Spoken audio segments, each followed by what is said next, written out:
Good morning, everybody, and welcome to Crestwood Coffee with Crestwood, not Crestwood with Coffee. I'm on my second cup, so hopefully by the end of this presentation, we'll be good to go.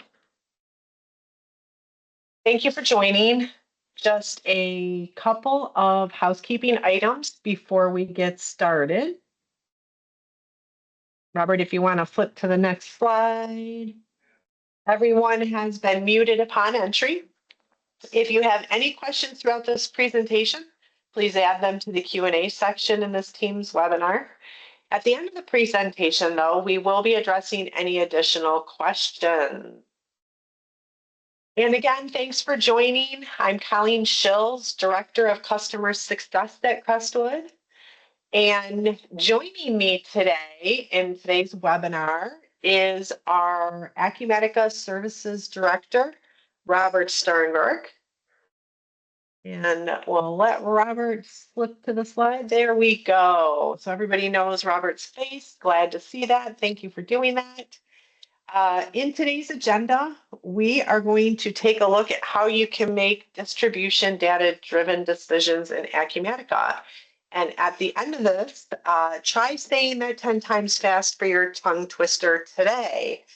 We have a lot of content to cover today. So if you would like to stay after, we're going to try and get through all of the content. But if we do run over, feel free to stay on with us. We'll take it over a little bit of the 30-minute mark just because we are really excited to share what we have to showcase today. So Robert, as I was thinking about our session today, I had a client who was wondering what KPIs they should be focusing on over the next year. I was just wondering if we were going to be talking about that in today's session. Well, Colleen, I'm so glad you asked. That's our first section of today's webinar. And with that, we will jump right in. I already see some familiar faces here, so welcome everyone. Good morning. I hope you really do have a coffee in your hand. That certainly is going to brighten up the day for sure. So let's talk about KPIs. And the first section of KPIs that I always like to call out is today's session is called data-based decision making. And truthfully, it's a balance, right? What does the data tell us and what does the floor tell us?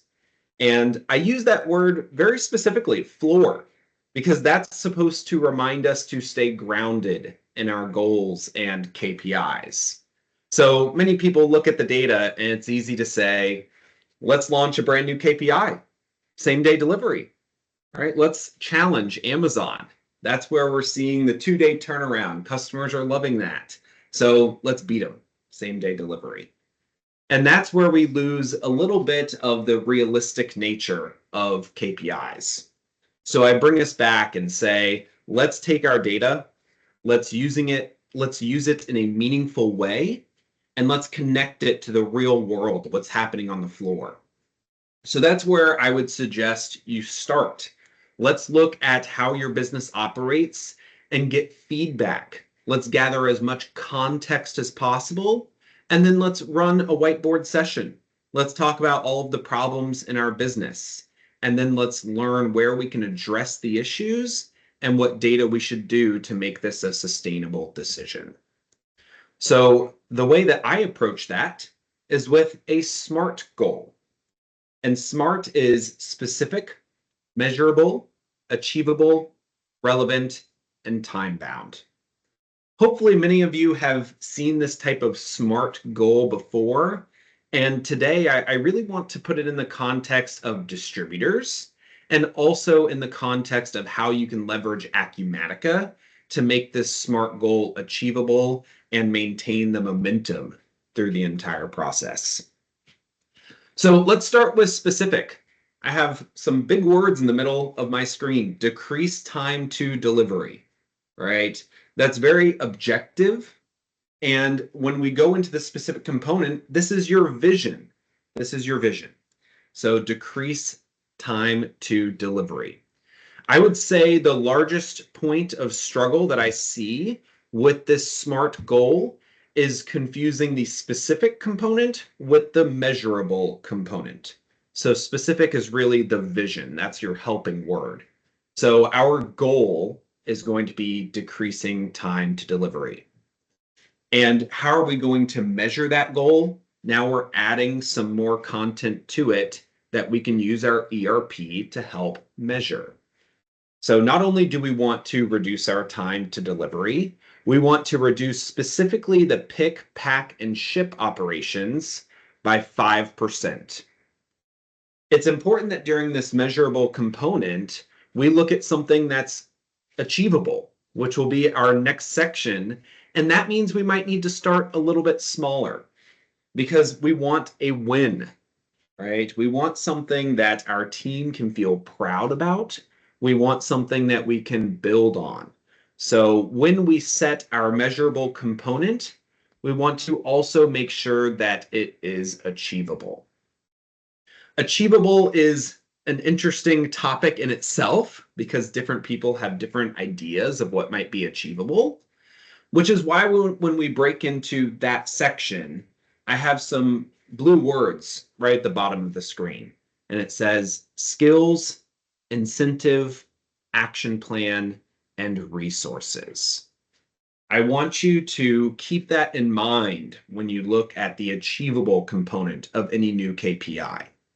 Let me take a pause for just a moment to say, how many of you are looking at industry KPIs and you're applying them to your business without going through such a robust process to really look at the SMART goal behind it? That's a rhetorical question, but I want you to really think about that as we go through this step.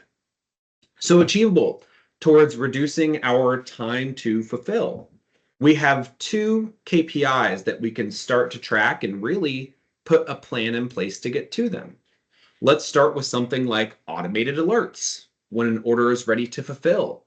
So we're reducing the cycle time of needing to understand when we have items in stock, when we're able to go start the pick, pack, ship process to reduce that front end of our delivery time.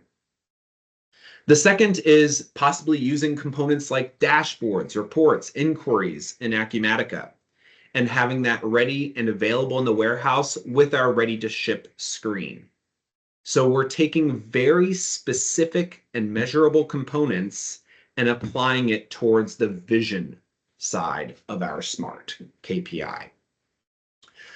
Now, incentive is something that I want to focus on for just a moment, right? I want everyone to ask themselves, the people that are working towards this KPI, why are they doing it? Right?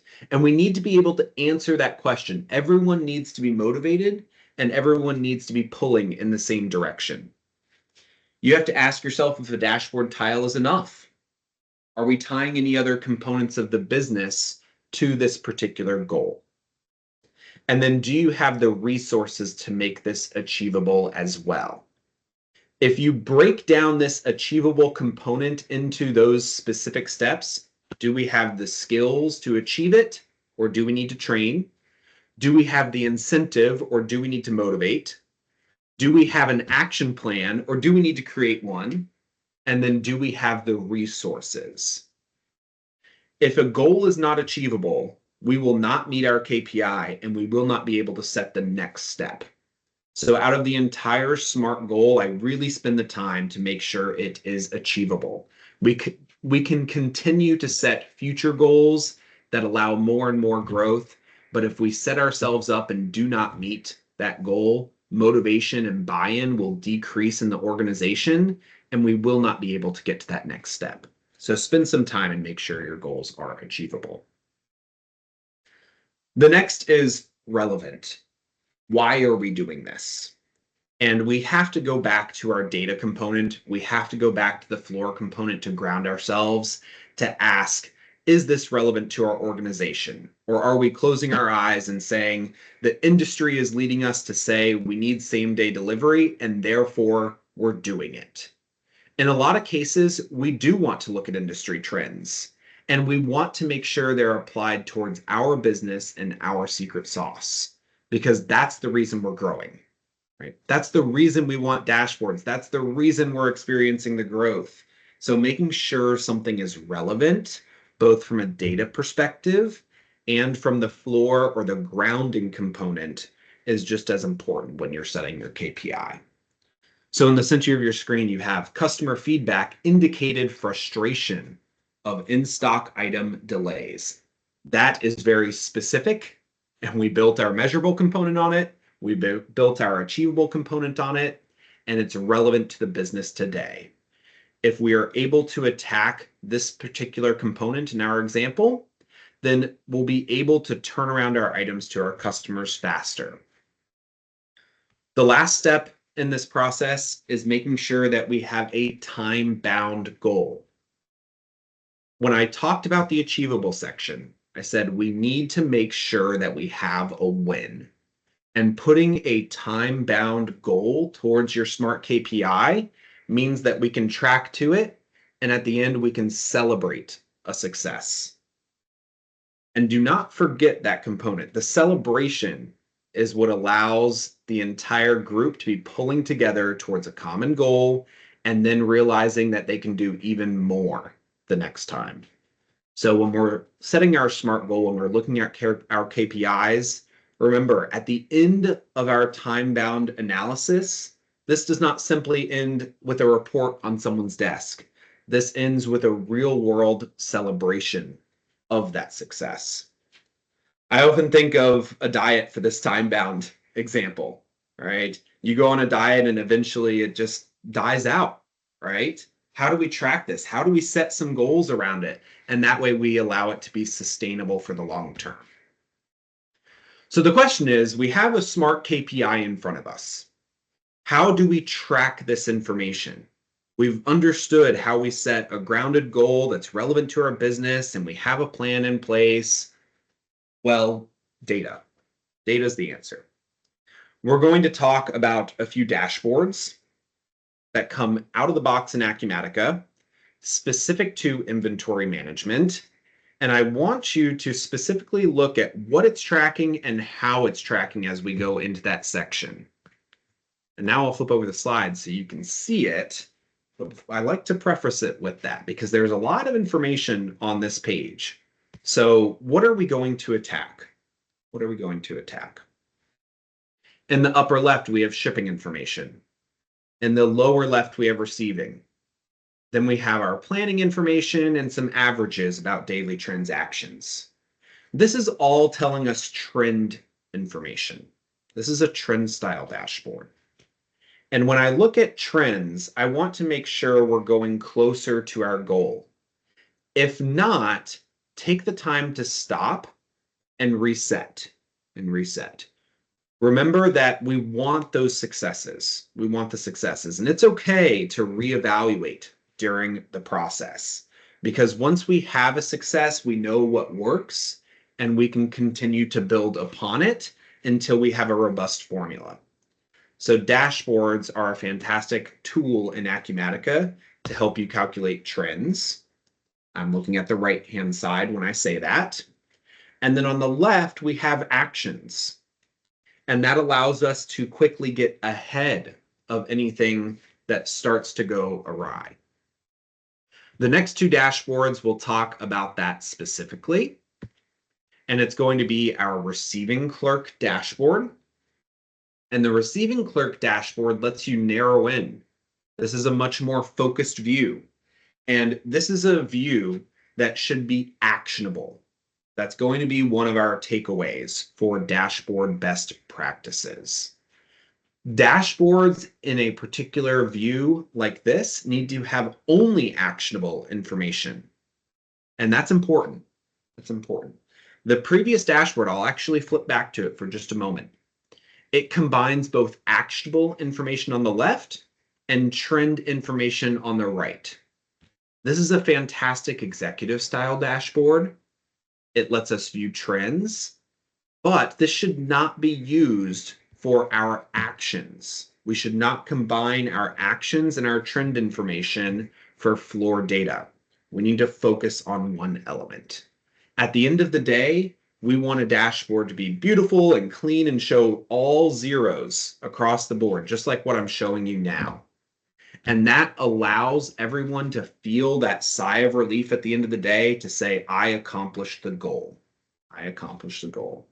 And with a dashboard with mixed components, we don't allow that satisfaction.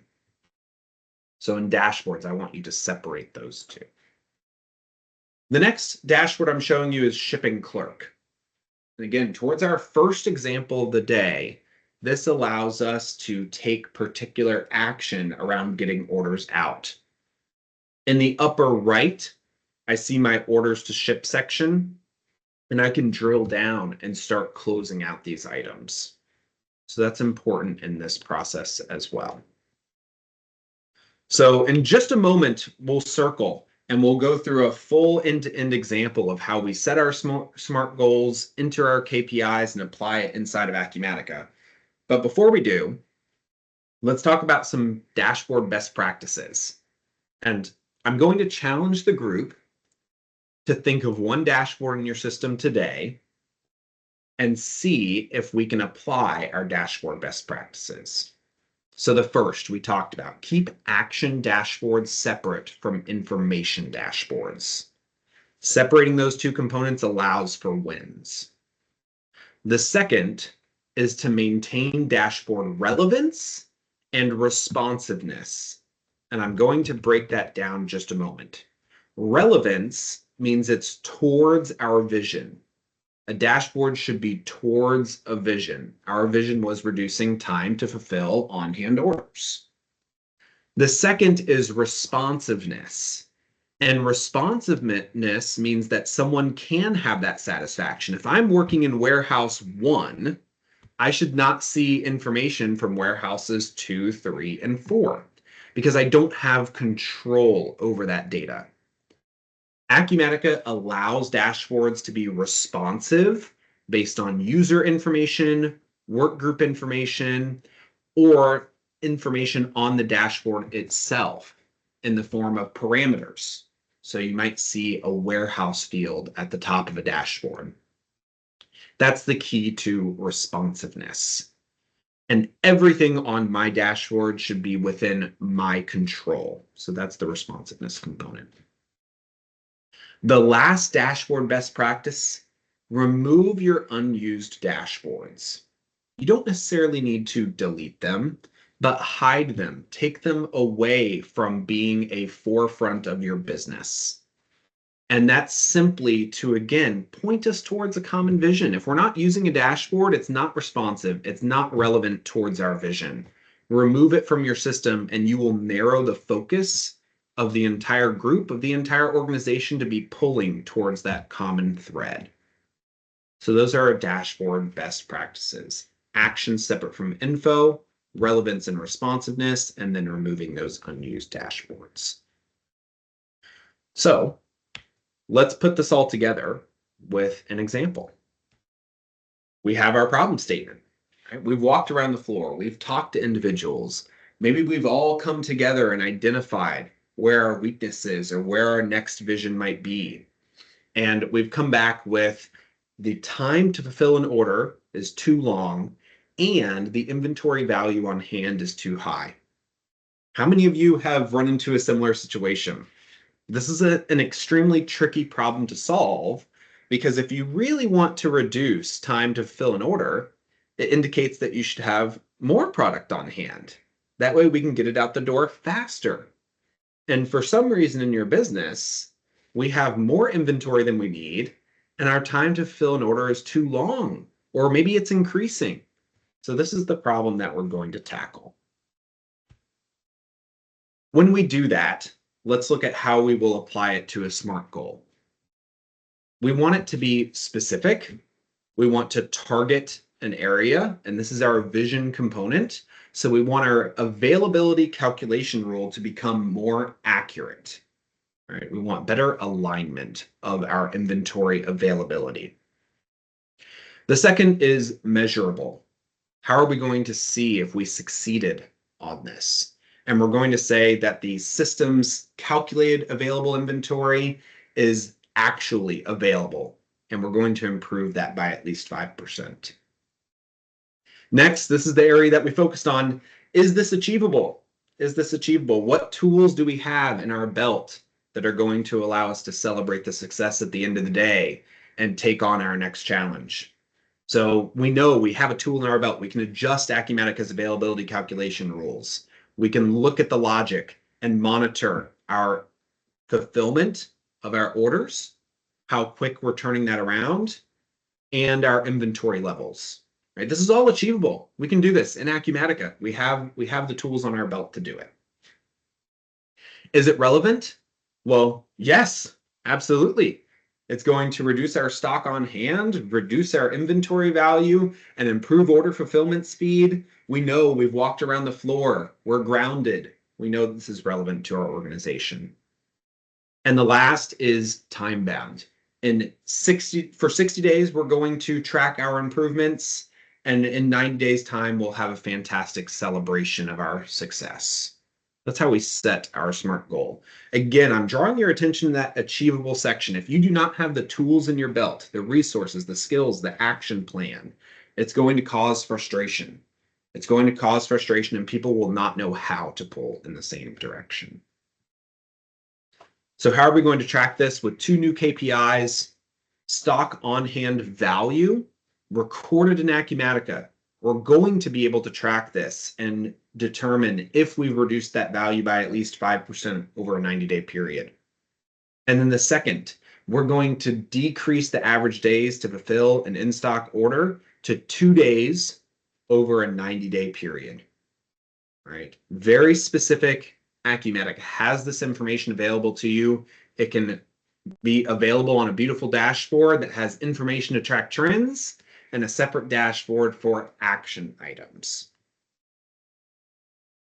So what are the tools in our belt? Let's look at something in Acumatica. Hopefully some of you have seen the image on the left side of your screen before. It's one of my favorites and it doesn't come up very often, but it's how Acumatica calculates item availability. And on the upper left-hand side, you have 3 green boxes.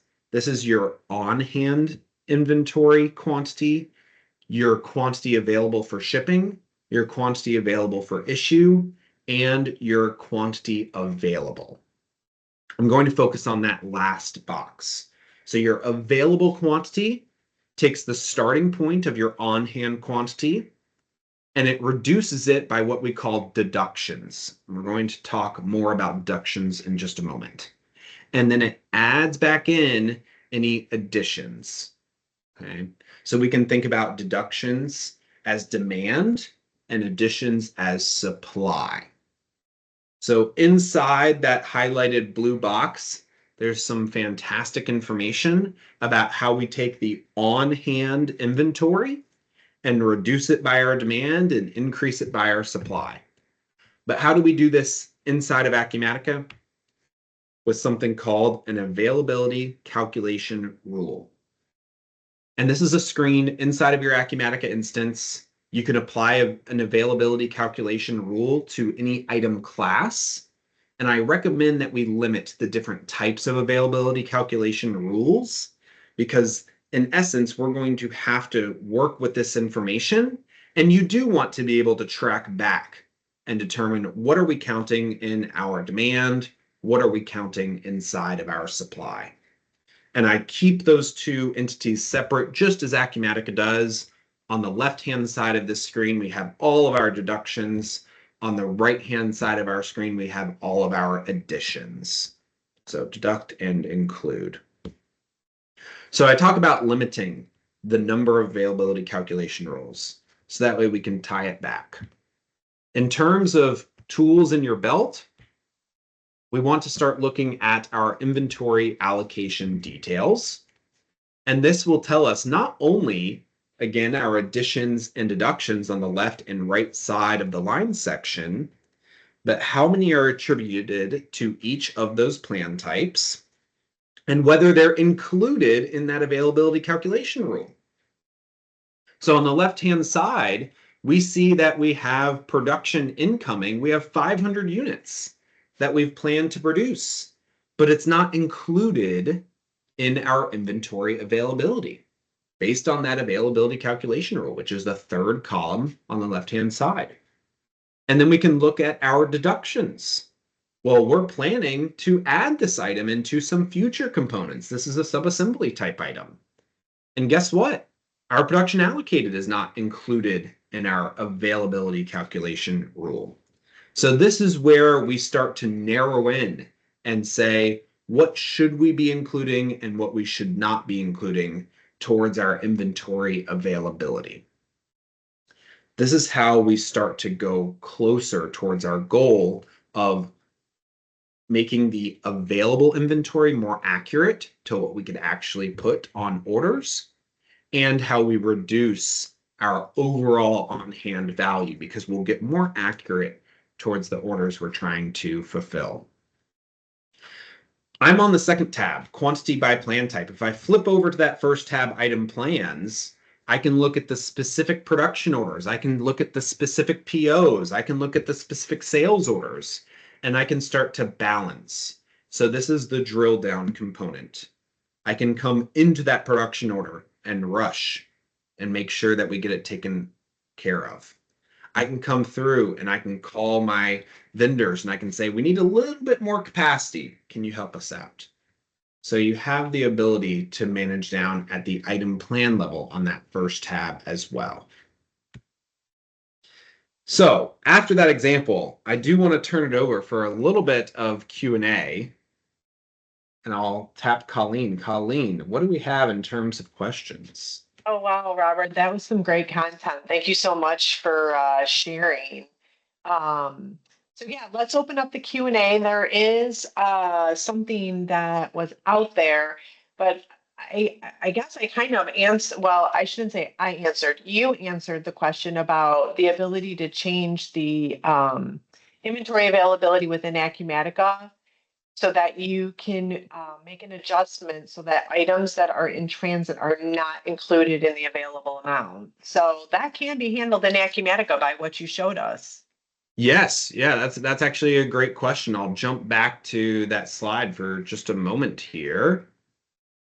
So on the right-hand slide, we have include quantity in transit, which is the second down on the right-hand side.